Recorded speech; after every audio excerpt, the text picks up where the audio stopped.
तपस्या की, सालों के लिए उसने तपस्या की। पास पास लोगों को पता लगने लगा कि लड़का है। यही तो आप नहीं समझ सकते हो, यही प्रॉब्लम है, यही तो प्रॉब्लम है। धनुष में तपस्या है, मनरेगा के काम करने में तपस्या है।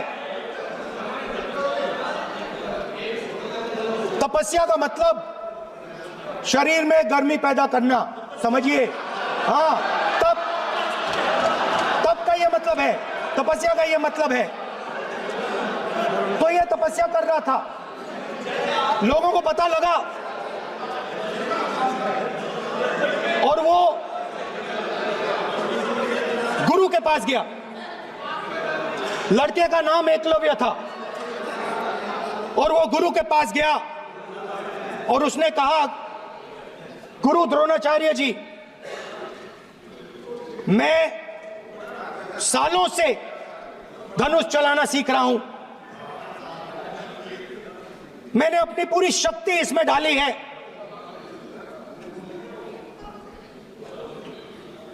आप मेरी मदद कीजिए, आप मेरे गुरु बनिए।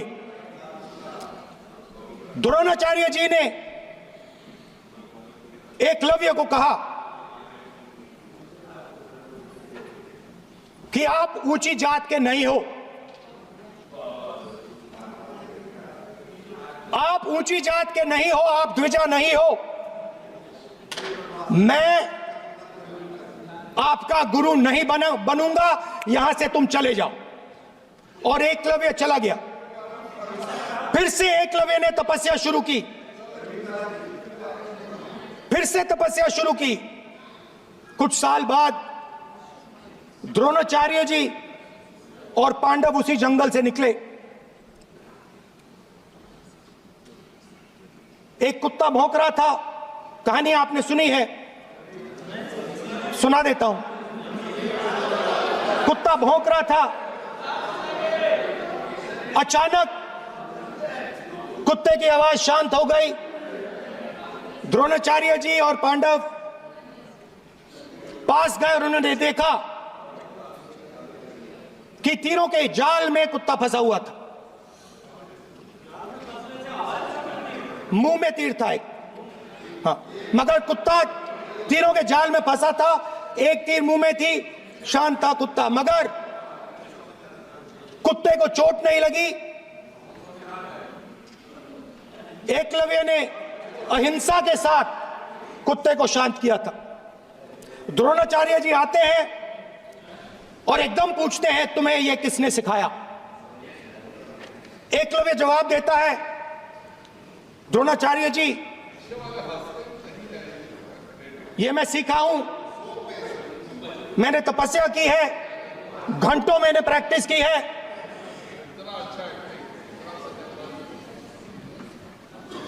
आपने मुझे गुरु बनने से मना किया था, तो मैंने एक मूर्ति, मट्टी की मूर्ति सामने रखी और मैंने प्रैक्टिस की और मैं सीखा। द्रोणाचार्य जी खुश नहीं हुए। द्रोणाचार्य जी ने एकदम कहा, तुम्हें मुझे गुरु दक्षिणा देनी है। नहीं नहीं, ये आपकी स्टोरी है, ये आपकी स्टोरी है। मेरी स्टोरी है कि द्रोणाचार्य ने पूछा।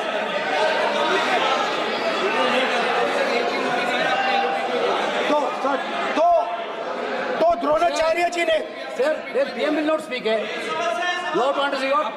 If you are not giving order, Prime Minister has to speak. That you have to understand. If you are not giving protection, if you are not giving protection to LOP, then Prime Minister has to speak here. I will tell you. We will be very clear. ठीक है sir.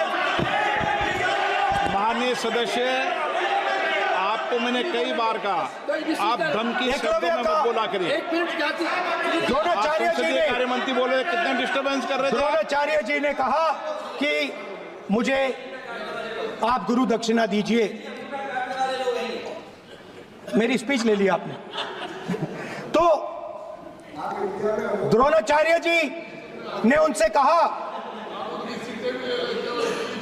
कि गुरु दक्षिणा के लिए मुझे तुम्हारा हुनर, तुम्हारा भविष्य, तुम्हारा अंगूठा चाहिए।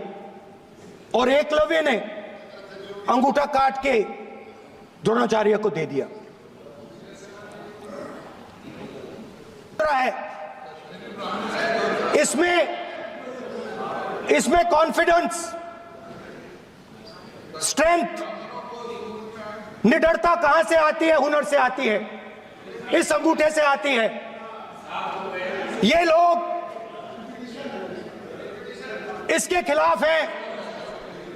जैसे द्रोणाचार्य जी ने एकलव्य का अंगूठा काटा, वैसे ही आप पूरे देश का अंगूठा काटने में लगे हुए हो।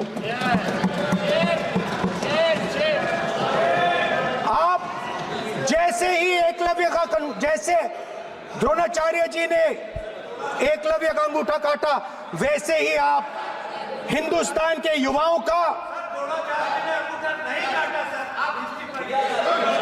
जैसे ही एकलव्य ने,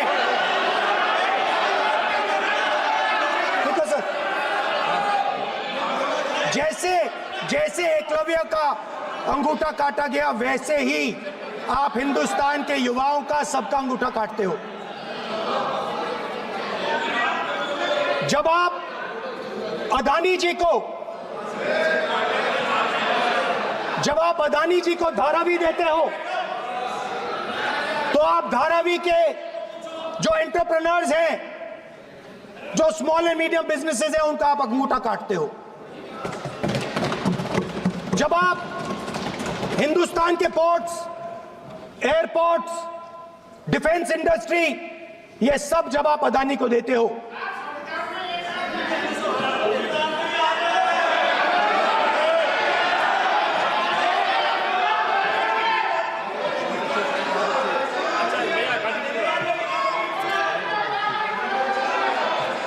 हिंदुस्तान के सारे जो फेयर प्ले बिजनेसेस हैं, जो ईमानदारी से काम करते हैं, आप उन सब का अंगूठा काटते हो जब आप अदानी की मदद करते हो। कॉन्स्टिट्यूशन में लैटरल एंट्री कर आप हिंदुस्तान के युवाओं का, पिछड़ों का, गरीबों का अंगूठा काटते हो।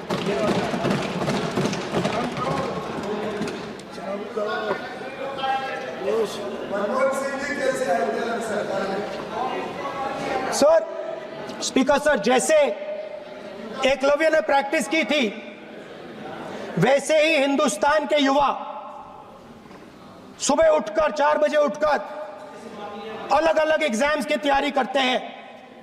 आपने देखा होगा, पहले हजारों युवा सुबह उठकर रनिंग करते थे, वेट ट्रेनिंग करते थे आर्मी में जाने के लिए। जब आपने अग्निवीर लागू किया, तो आपने उन युवाओं की उंगली काटी। जब आप पेपर लीक कराते हो, 70 बार आपने पेपर लीक करवाया है, तब आप हिंदुस्तान के युवाओं के अंगूठा काटते हो।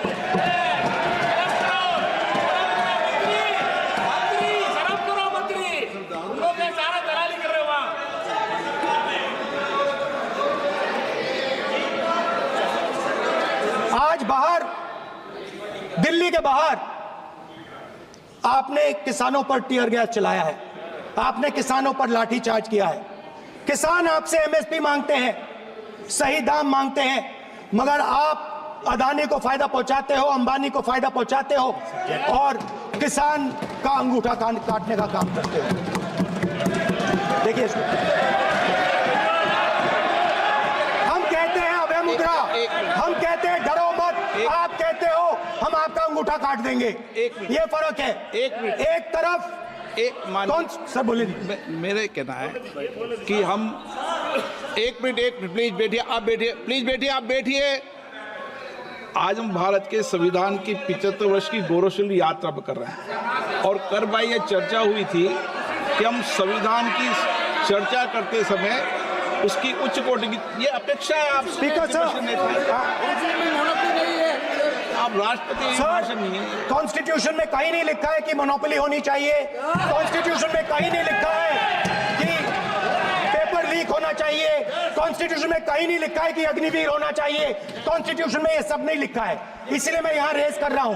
कॉन्स्टिट्यूशन में नहीं लिखा है कि हिंदुस्तान के युवाओं का अंगूठा काटना चाहिए, उनका जो हुनर है उनसे छीना जाना चाहिए।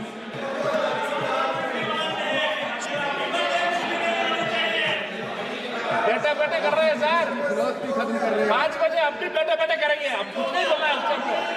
5 बजे देखिएगा, 5 बजे देखिएगा क्या मिलेगा। मैं कुछ दिन पहले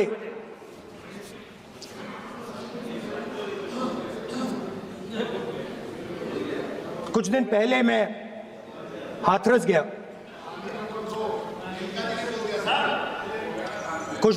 हाथरस गया। मुझे बताया कि बेटी का जो अंतिम संस्कार था वो भी नहीं करने दिया, और चीफ मिनिस्टर ने इसके बारे में खुलकर मीडिया में झूठ बोला है। ये कॉन्स्टिट्यूशन में कहां लिखा है? ये कॉन्स्टिट्यूशन में कहां लिखा है कि जो बलात्कार करते हैं वो बाहर रहे, और जिसका रेप हुआ है, जिसके परिवार, उस परिवार को बंद कर दिया जाए? कहां लिखा है कॉन्स्टिट्यूशन में? ये आपकी किताब में लिखा हुआ है, मनुस्मृति में लिखा है, मगर कॉन्स्टिट्यूशन में नहीं लिखा। और अगर आप कहते हो कि यूपी में आपका राज है और वहां पे कॉन्स्टिट्यूशन नहीं लागू होता है, वहां पे मनुस्मृति लागू हो रही है, वाले लोग हम सब मिलकर उस परिवार का रिलोकेशन हम करेंगे, अगर आप नहीं करोगे तो। और हिंदुस्तान के हर गरीब व्यक्ति को हम ये कहना चाहते हैं, आपकी रक्षा कॉन्स्टिट्यूशन करता है, और ये बीजेपी के लोग कॉन्स्टिट्यूशन पर 24 घंटा आक्रमण करते रहते हैं।